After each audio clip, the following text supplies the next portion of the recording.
This is Keith Fraser for Seconds Out. I'm here with John Fury. He's seen another one of his sons score another victory in the boxing ring. Of course, it's getting a bit of a habit, isn't it? Well, even Tyson will be proud of that KO. But like I say, yeah, he's had a busy schedule with the Love Island thing. He's been doing PAs all over the country. We've trained round the clock at all different times to get right for this, but we've only had 2.5 weeks for this. 4 weeks ago, he's 15 stone in weight. So we've had to get his weight down gradually and keep him strong at the same time. But it's just the basic stuff on common sense for me. There's no frills, no fancy stuff. I mean, he said he's focused solely on boxing now. I almost took a left hook to the face just now, behind me. But he said he's focused on boxing. Do you have any concerns about that? The fact that he's done all the celebrity stuff. Do you have any worries that he could be slightly take his eye off the ball? No, not really, because if that was going to happen, it would have happened tonight. With Tommy, he listens to every word I say, and I just keep him grounded, keep him level-headed. He does as he's told to the letter. He knows how important this is. There's a lot at stake. And like I say, if it's done right and he keeps his feet on the ground, he can go a long way, this kid. He's got a lot of potential. He punches really hard, but he's 20 years old. It's just keeping him grounded away from bad company, people in his head. That's the biggest cause of everything. But he does listen. So I've got no fears of that at all. And the celebrity thing he's done, it's only worked well in his favour. He's a big name. Everything has fell into place for this kid, and it's working out well, because he's listening. If he wasn't a listener, I wouldn't waste my time with him. If I said, if you're going to let things go to your head and be big-headed, we can't do business. He said, Dad, I listen to every word you say. And it's proved he has listened by the KO tonight. And John, obviously, we've got to talk about Tyson. You were a bit unhappy with what people thought you were unhappy with his trainer, Ben, who he's obviously, he's let go now. He's now with a new camp. Are you a bit happier now?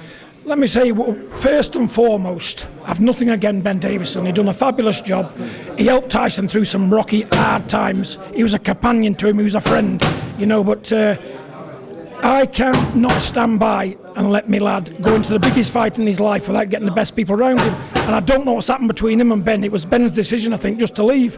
But he's gone back to where he was 12 or 13 years ago, to the Cronk Gym, the great Emmanuel Stewart, and I believe this Sugar Hill, he's worked with Tyson before, and if he wasn't up to it, Tyson wouldn't have gone down, Tyson wouldn't have picked him. It was nothing to do with me, it was Tyson's choice entirely, but it seems to be a good move. He asked me about it and I said, yeah, it's a good move, son. Get over there nice and early, get acclimatised. He went out Thursday this week, so he means business. It was a good move. Can I just say to you, John, and give you an honest opinion as a fan? Yeah. Tyson is streets ahead of everyone division boxing-wise. My concern is obviously the punch power of Deontay Wilder.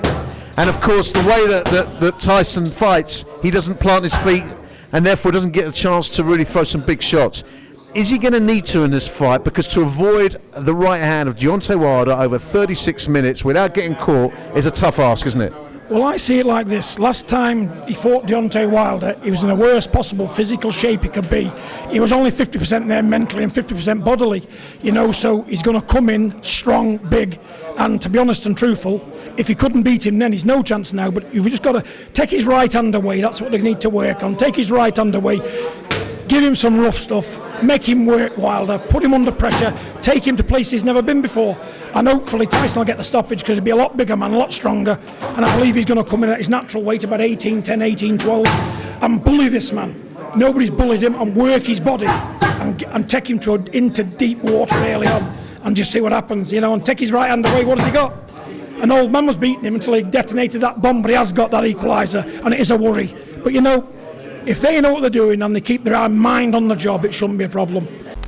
He's going to be working on my right hand, but I can punch you with my left as well. Do you think he's paying too much attention to the right hand? But his left's pretty wild, isn't it? And Tyson can see the left coming from 20 mile away. It'd be a lot more focused this time, Tyson.